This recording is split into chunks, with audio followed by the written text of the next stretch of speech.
In this video, we're going to be taking a look at the newest patch coming to SMITE 6.1, which is obviously the start of Season 6. Now, this is not complete yet, obviously, because Merlin is the new god, but we don't have any information on him right now that we can read, and we have some new skins and stuff, so not fully complete, but for the most part, there's a lot of information, as you can see here. Pretty big patch, a lot of updates going into the items and the gods themselves. So we're going to start off, we have the first skin here. I could go 100 miles an hour on this thing. No one can catch up with me. Vaporwave Poseidon. I didn't think that was Poseidon. I thought that was Naja from first glance, but pretty cool. Poseidon has a lot of skins, though. We have some awesome chest updates right there. And then CrossPlay. So this is the big thing. This was already announced on Twitter a couple days ago. Basically, yeah, we'll just read it. Players on Xbox One, Nintendo Switch, and PC can now play with and against each other. Normal modes. Is that a typo? Is that supposed to be there? But basically, everyone can cross-play except for PlayStation. PlayStation and Sony need to get their act together, and I'm a PlayStation fanboy. Never even owned an Xbox. Y'all make it hard to say that. This is just... I don't know why they're like this, but they are. So, PlayStation will have to wait. A ranked game. So, crossplay will be on by default. So, a new option has been added in the settings menu where console players can restrict their crossplay. Obviously, because PC players have that advantage with the mouse. That's usually across all games, but with SMITE and MOBA specifically, mouse and keyboard is just key. So, going to be at a disadvantage. We will continue to be... Wait, no. Oh, this is for ranked game modes. We'll continue to be for their platform only, except for the combination of Xbox One and Nintendo Switch. Players may now add friends from other platforms to their friend list, invite them to parties, invite them to clans. Okay, well, at least that's a start. PlayStation just needs to get on it. CrossProgression. Players will now be able to enjoy all of their content and progress on all platforms. That's actually very exciting. As someone who started on PlayStation and transferred to PC, I like this. Link your SMITE accounts on multiple platforms to a single high-res account to merge progression on all unlocked gods and skins. Yes! All unlocked gods and skins that any merged account has unlocked will be available. I'm so excited right now. This is amazing because I had shamefully had a decent amount of money put into skins and stuff on PlayStation, and I got to like level 132, I don't know, something like that. Eventually switched over to PC, and it's just like no skins, none of that. All the progress was gone, and it was kind of like it lost my motivation for SMITE to see all that. But now we have this, and I just ranted. We're gonna stop now. That was enough about me. All earned currency from all merged accounts will be added together, as well as worshippers. So this is amazing. We will release more updates on exactly how to link and merge accounts as we approach the CrossProgression launch day. More information can be found here, which I will link this whole patch notes in the description, and then all this, the other links will obviously be here. So role queue, another thing being added. We are excited to talk about the new feature, role queue. Players will now be able to select 2 roles they want to play in Conquest, and the matchmaker will attempt to match everyone in the game to one of their preferred roles. That's actually really cool. So the person who gets to pick last isn't always screwed, because that can really hurt. If you have someone who just desperately cannot play like mid lane, like at all, like they're really, really good at jungle, they're really good in the solo, and they're okay in support, but you force them to play mid lane, you're just hurting your team. So this is going to help a lot, hopefully. Normal, Conquest, and Ranked will now have role queue. So both Conquest modes. Before queuing for the mode, you will need to select your top 2 roles. After the match is made, the matchmaker will look at the role preferences and assign roles to achieve the most people to get their preferred roles as possible. If there are tie scenarios, the player with the higher MMR and Ranked, or the player who has not gotten their preferred role recently, will get priority. Each match you do not get a preferred role will increase your chances at getting in the next match. So right now this seems, I don't want to use the word flawless because nothing's flawless, but it seems like it's going to be pretty effective. So it will be interesting to see how that plays out. Ranked. Ranked will have a soft reset in 6.1. TP gained has been increased, allowing players to progress through the ranks at a more rapid pace to match the reduced split length. So the first ranked split will end on the first day of patch 6.5, so roughly 2 months. Rewards will no longer be given out based on rank or god leaderboard rank. Players can still earn skin and loading frame by winning 75 and 150 games throughout the season. You now get a winner's chest each split for 15 wins in ranked, and you'll now earn 50 gems for each split once you get 75 wins. So future ranked changes. Starting with the second split, players will no longer need to play qualification games, instead starting in bronze. Players MMR, also known as ELO, will be visible to the players themselves and will help players understand where their skill level lies. So players no longer have to play qualifying games, and MMR is based on leaderboards. Season 5 team badges. The system is removed from the game in Season 6. All items from the system will now be selectable in your personal loadout selections. Kill bounty adjustments. Currently, players are rewarded for killing players based on their level and the difference between their levels. A higher level player killing a lower level player sees less benefit, while a lower level player shutting down a 12-0 jungler sees a nice bonus. While looking at these numbers, we feel a bonus for outplaying and capitalizing against a team that is head not rewarding enough, blah blah blah. Alright, we're just going to go into the details. So increasing the gold and experience adjustments for players killing a player that is a different level. New formula only applies to players killing higher level targets. So the old formula for XP would be 50 plus 30 times the victim level, so really 30 times the victim level plus 50, yeah, all that blah blah. So what are the changes? Okay, so instead of adding you know what, I'm not going to sit here and do the math. This is a review. It's going to be right there if you guys want to do the math and figure all that out. You can see the changes here from 0.1 to 0.25. This one goes from 0.1 to 0.2, and this one's 0.1 to 0.15. So it obviously goes up. How much? Not really sure. Conquest's new objective called Totem of Ku. So this is basically for the solo lane. It's located behind the fire giant by the solo lane's middle entrance. It's a neutral structure, not a Bob monster. It has a base health, base health of 300. Health increases by 250 each time it is taken. Base physical protection of 15 and magical protection of 10. It spawns at 1 minute and respawns 1 minute after it is taken, and then despawns completely at 15 minutes. Once active, the first team that deals enough damage to the totem will have all of their tower areas empowered. Allied gods that step in the empowered area receive a buff, giving them 5% movement speed, 25 mana per 5, which will be nice for the teams that are behind and they're kind of, you know, getting tower pushed and they got to camp their tower. At least you get some bonus mana. 25 gold to each team member when it is taken. And the buff lasts for 10 seconds when leaving an empowered tower, so you still get that movement speed buff. And then it lasts for a full minute. So that's actually pretty cool. Well, it lasts for a full minute and then it respawns after a minute. So I think as soon as it, like the empowered area stops, I think the totem or whatever it is will be right back up to be taken again. So the minion spawn time. Minions now spawn at 1 minute, down from 1 minute and 30. The fountains will now boost movement speed of players leaving the fountain during this countdown, allowing them to get to the map locations and lanes quickly. This fades shortly after the match begins. The Gold Fury, or should we say the Furies, is getting a large change in Season 6. Well, we got a lot here. So it has now 2 additional forms. We have the Oni Gold Fury and the Primal Gold Fury. The first spawn will always be base Gold Fury. Each spawn after each spawn after the first will be randomly chosen from the other 2 Furies, avoiding repeats. Oni Fury provides the following rewards. On the next round of minions spawned, all minions in all 3 lanes will gain bonus damage So the minions are going to get bonus damage for them, like they do more damage to you, bonus health, and they get bonus protections. Primal Fury, all gods on the killing team. Oh, they kill it. Oh, so that probably sends out that wave to the other team. Okay, makes sense. All gods on the killing team gave 5% increased damage to the jungle camps and bosses stack up to 3 times. So this is interesting. I guess it's just going to be random. I guess you'll know the difference. They'll probably look very, very different from each other.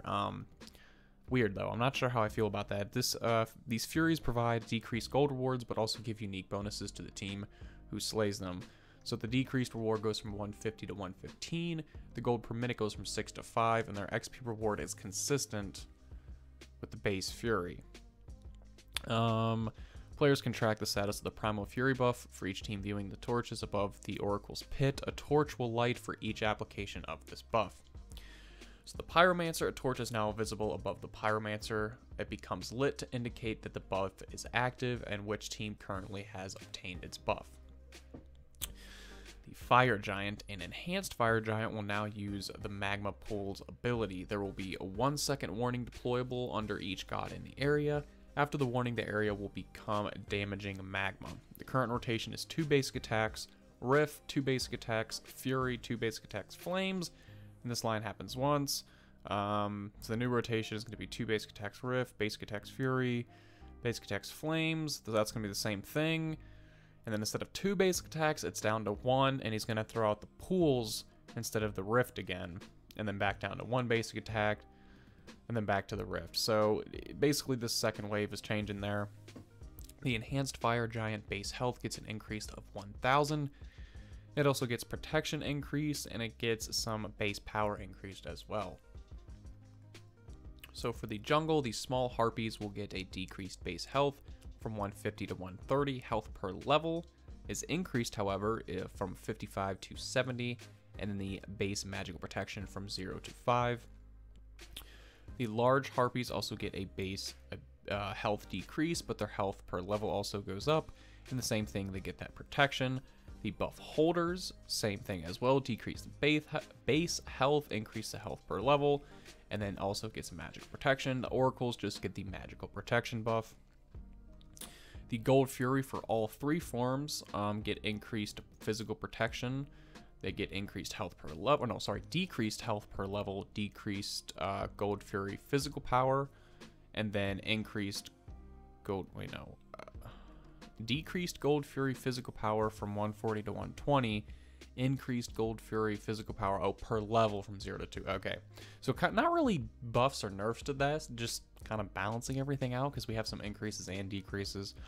The towers and phoenixes have a visual effect on them if backdoor protections are currently active. Not sure how you would tell. Again, it's kind of hard. You'll have to see in game what that looks like. Hopefully it's visual enough. So the items here, we have a lot, I think more item changes than god changes. So Attacker's Blessing increases the stacks required to evolve it from 50 to 100. Same thing with Defender's Blessing, it goes from 50 to 75. And then the evolved form of it gets an increase in health from 100 to 150. The same thing with mana. Specialist Blessing gets an increase in mana per 5 from 10 to 20, and increased stacks required from 50 to 75. Warrior's Blessing, increase the health and mana restored per trigger, used to be 30, is now 40. The evolved form increased the bonus protections by 5. Horrific Emblem decreased the slow from 40% to 30%, also decreased the attack speed slow. The upgraded form, same thing, decreased the slow, however the attack speed slow remains the same, and then decreased the damage dealt debuff from 20% to 50%. Sorry, 15%. Consumables, Elixir of Speed. The very large state of the Conquest King at the time. And another potion. Okay. Yeah, I was gonna say, what is this? Elixir of Speed. Elixir of Speed costs 2,000 gold. This consumable increases your movement speed by 18% permanently. This effect does not stack with movement speed from boots or shoes. So it doesn't stack. This effect lasts X minutes. So just forever? That's weird. This item is only available in Conquest game modes. Item icon, work in progress. Interesting. What is the reason? So this elixir was created. The consumable will effectively remove the need for boots and shoes and allow players to move at the normal endgame speed while also having a complete 6-item build. This has a lot of possible variants to endgame. Wow, okay. So when you think about it though, boots cost what, like 1,600? So it does cost more than the boots, and you don't get the power and stuff from it, but you get an extra slot. So if you think you're gonna snowball in a game, wow, get 6 items and just have like extra crit for whatever reason built onto it. That'll be insane. So the magical items, the Cursed Orb cost 1600, 55 power, 75 mana, 25 mana per 5, down to 15 mana per 5. Excuse me. 3% movement speed. Killing or assisting an enemy minion provides 1 stack, granting 1% movement speed and 3 magic power per stack. Lasts 10 seconds and stacks 5 times. Enemy gods provide 5 stacks. Doom Orb costs 3200, 135 magical power, 200 mana, 25 mana per 5, 6% movement speed. Killing or assisting an enemy minion provides you with 1 stack, granting 1% movement speed and 6% 6 magical power per stack. Stacks last for 15 seconds and stack up to 5 times. So what is this? So Doom Orb has an interesting effect, but I never found a home in the mage build due to its lack of endgame. We are moving Doom Orb up to a tier 3 item and adding a new tier 2 version to remedy this. Now mages should be able to... Okay, so I knew they made changes, but I couldn't really tell what they were doing to it. I knew it wasn't like new or anything. Book of Souls decreased the magical power by 10. Book of Thoth decreased the cost a little bit. Passive now only converts mana gained from items. Increase the amount of mana converted to magical power by 3% and increase the bonus conversion when evolved by 1%. Soul Reaver, enemies that get hit with the bonus damage will take 50% less damage from this effect on subsequent hits. This reduction lasts 3 seconds and refreshes on hits. Obsidian Charge gets an increased cost by 150 and increased magical power by 10. So big buff, not really a big buff, but a buff there. Typhoon's Fang increased magical lifesteal by 5%. Dynasty Plate Helm increased the magical power by 10. Stone of Binding increased the magical power by 10 as well. And we have a new passive. Okay, so successfully hitting an enemy god with crowd control will place a debuff on the enemy's hit, which is decreased physical and magical protections by 15. So it's still going to have the same concept. Like when you hit an enemy with the CC, it does something to them. So it's going to have that concept, just changing it up a little bit. Malice, new passive. Successfully hitting an enemy with a crit will subtract 2 seconds from all your abilities, currently on cooldown, except for your ult. This effect can only happen once every 5 seconds. That's actually very interesting. I would have to really sit down and think which gods, but I know some are going to benefit tremendously from that. Don't know which ones though off the top of my head. Poison Star increased the cost by 100, decreased the crit by 5%, so a nerf there. Decreased the cost of Wind Demon by 100. Odysseus Bow gets an increased basic attack power. Scaling used to be 50%, is now 60. Silver Branch Bow gets an increased physical power by 10. Runic Shield gets an increased health, used to be 100, is now 150. Antsile gets an increased cost by 150. Codgul, however you say that, increased physical power from 5 to 10, decreased the health from 100 to 50. Shillelagh decreased the cost by 200 and increased its physical power by 5. Blackhorn Thammer, jeez, this video is getting long. Blackhorn Hammer increased the physical power by 10. This passive now transitions from cooldown reduction to mana regeneration at 25% mana, not 50%. Rune Forged Hammer increased the physical power by 15 and decreased the health by 50. So a lot of like balances and stuff coming to the physical items here with the warriors and everything. Well, I guess the assassins too with all this crit and everything, hunters and all that. Where do we leave off? Okay, so right here. Gauntlet of Thebes increased the health by 75, just flat out. I've always been a fan of that item. Emerald Talisman increased the mana per 5 from 6 to 10, and then Stone of Gaia increased the speed at which the heal occurs from 10 seconds to 5 seconds, decreased the internal cooldown by 15 seconds.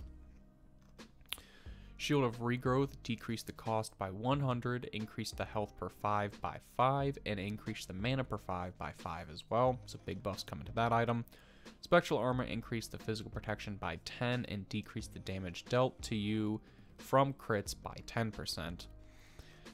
Masks, Lono's Mask increased the damage dealt from 20% to 25%, and then increased the healing done from 20% to 25%. Rangda's Mask increased the ability damage dealt from 15% to 20%. This means that both basic attack and ability damage are increased at the same amount, so the description will be simplified to just say increased damage dealt. Boomba's Mask increased the physical power from 20 to 30 and increased the magic power from 50 to 65. So for the most part, it seems like these masks are getting some buffs to them. Okay, so on to the god balances. We actually have still a good bit left. Good lord, this is one of the bigger balances I've seen, but of course it's a new season, so it's going to happen. Warriors. Oh, so we just have changes to warrior classes in general. They fell out of Conquest meta during Season 5. We are making multiple changes to address this. With the new solo lane objective and a buff to Warrior's Blessing, the adjustment of every warrior's base and scaling health will be a key element in making sure the class is fun to play. So they increased base health of all warriors by 10 and increased the base health per level by 3. So tankier warriors coming up. AMC decreased the cooldown of Swarm, used to be 16 to 12, is now 15 to 11. Honey decreased the mana cost from 75 to 95, is now 60 at all ranks. Anubis increased the stun duration, used to be 1.2 seconds, is now used to be 1.2 seconds to 2 seconds, is now 1.6 to 2, so a little bit of a nerf there. Ao Kuang, Dragon's King's Sword. Every 20 seconds, Ao Kuang gets a stack of Dragon's King's Sword. As long as he has a stack, his next non-ultimate ability that deals damage to an enemy god will consume a stack to have its cooldown reduced by 2 seconds and heals Ao Kuang for 5% of his maximum health.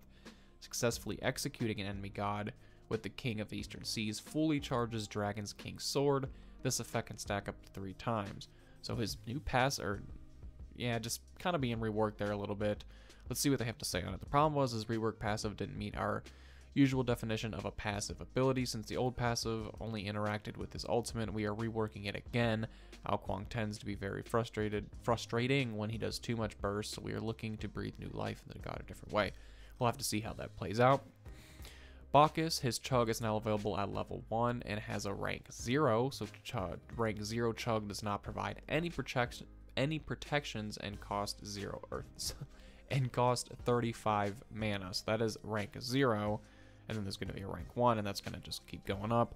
Chug now provides 40% Junko meter at all ranks. Interesting. I like when they rework. I was going to call Chug a useless ability. It's definitely not useless. It's very important to Bacchus, but it's just a stem. I like when they rework stuff like that rather than just focusing on the burst abilities and stuff. Bastet increased the physical power scaling on her Razor Whip by 5%. Declaw decreased the mana cost from 70 to 90, is now 60 at all ranks. I just hate when she gets buffs. I do not like Bastet. Baron Samdi, Kosan Spirits decreased the bonus healing speed. What did I just say? Kosan Spirits decreased the base healing speed and missing health from 12.5% to 10%, and then decreased the total health damage from 15% to 10% for life of the party. Man, this video is long. We still have a good bit to go for these gods. Eagle's Rally for Bellona increased the base damage from 100 to 500, is now 140 to 500. Cabrakan, his Tectonic Shift, expand the hit area of this ability to damage all gods in the entire rectangle shape in front of Cabrakan, like that. This area is as wide as the wall area is now, extending from Cabrakan up to the range of the walls. So 35 unit range and 25 unit width. So hopefully his ultimate won't have that little glitch where it just bounces people out of the... Oh, I hate that. Camazot's Vampire Bats increased the buff duration by 90 seconds. And then... 200 seconds to 300 seconds. And then now persists through death. Kernunos decreased the cooldown of his ultimate by 10 seconds. Bramble Blast gets an increased base damage. Used to be 40 to 200, is now 60 to 200. Helping out that early lane clear and damage. Fafnir, Dragonic Corruption, increased the Dragon Breath. Increased the Dragon Breath from 20 to 40 plus 10% of your magical power is now 20 to 60 plus 10%. So it changes. The first level is going to be the same, but it starts to go up at level 2 by 5, then level 3 by 10. and then by 15, and then by 20. So it starts to go up by 5 every rank after the base rank of 1. Hera gets an increased cooldown on her defender by 20 seconds. Hercules Excavate. I cannot talk in this video, guys. I apologize. Excavate. It is late. Decrease the cooldown from 90 seconds flat. Now scales down to 70 seconds. So that'll be interesting to see how that plays out. Just now, instead of having like maybe 4 Herc plucks in the middle of his ultimate, you're going to have like 2, because now he gets his ult even quicker. So we're going to have Herc plucks into the ultimate a lot more often. Isis Dispel Magic increased the range from 40 to 55. The Circle of Protection also gets an increased range of 35 to 40. King Arthur, a lot of changes coming to King Arthur here. Okay. So, basic attacks have had a large pass to improve functionality and remove jitter players would experience, especially at higher ping environments. Fixed in it. Okay, so these are all issue fixes. We're not going to really go through all that. Updated the camera and camera angles. Those are like just bug fixes and stuff. His Twin Cleave and Blade Storm increased the energy gained from 1 to 2 per hit. Sundering Strike decreased the charge range from 16 to 12. So not a whole lot of changes there. Loki. Ooh, Loki seems to be getting some important changes. Everyone loves a good Loki nerf, right? I don't know. I don't know if everyone loves a good Loki nerf, but I would say that most people definitely do. It's got discussed often, but it's usually made outside of the meta. Loki has risen surprisingly high in stats 40 at the end of Season 5. It's a lot of information there. So his base stats decrease the damage progression from 1 to 1.5 is now 0.75 to 1.5. So everything stays the same except for the first hit. The first hit is going to get a little bit of a nerf. His Vanish removed the damage mitigation from this ability. Okay. So not like a whole lot of changes. They didn't really change any of his abilities. I was expecting a lot more. They nerfed his damage for his basic attacks, and then they made him I was going to say a little less tanky, but Loki's not tanky. They just made it so he takes more damage, basically, because he doesn't have that mitigation anymore. So not a whole lot of nerfs, but I mean, I guess it's something. Osiris, Sickle Strike increased the base damage, used to be 60 to 260, is now 70 to 270. Spirit Flail, same thing, used to be 75 to 290, is now 80 to 300. So getting about 10 increased for each of his abilities there. Pele decreased the duration of Everlasting Flame, used to be 6, is now 4, and then it decreased the power from 2 to 1 per level. Poseidon increased the physical protection per level from 2.2 up to 2.6. Thoth, his Hieroglyphic Assault, increased the damage, used to be 40 to 120, is now 45 to 125. Evade and Punish no longer stuns, but pierces through enemies and roots the first god hit and slows every other enemy hit. Root and Slow last 1.5 seconds at all rank, 30% slow at all ranks. Interesting. Final Judgment increased the scaling from 100% to 200%. And finally, Zeus Aegis Assault. The cooldown is increased from 10 seconds to 12 seconds. Detonate Charge increased the damage. It used to be 55 to 135. Is now 60 to 180. Ooh, wow, big jump there towards the end. And then increased the magical power scaling on it as well, from 18% to 25%. Reduced the multiplication for each charge. Used to be 1, 2, 3. Is now 1, 1.7, 2.4. And then Lightning Storm adjusted the damage, used to be 120 to 200, is now 100 to 220. And then increased the magical power scaling, used to be 50% to 55%. I love this, because what I gather from this is his abilities get a little bit of a nerf, being the Aegis Assault and his ultimate, but the Detonate Charge gets a buff. And what that means to me is Attack Speed Zeus is coming back, because the only time I ever play Zeus is when I play Attack Speed Zeus, because it's the most fun thing in Smite, I think. And that just means more not more detonate charges, but more lethal detonate charges. So I love that change. That is going to wrap it up for this video, guys. If you enjoyed it, be sure to drop a like and hit subscribe for more of these patch notes. Now, I don't know when this patch is going to drop, and I don't know when the PTS will drop, because really this patch isn't even complete yet. But whenever it does, I will be doing a video on all of the skins like I usually do, and then I will be doing a video on Merlin as well, going over kind of how he plays out and everything like that. So be sure to subscribe for those as well, and thank you for watching.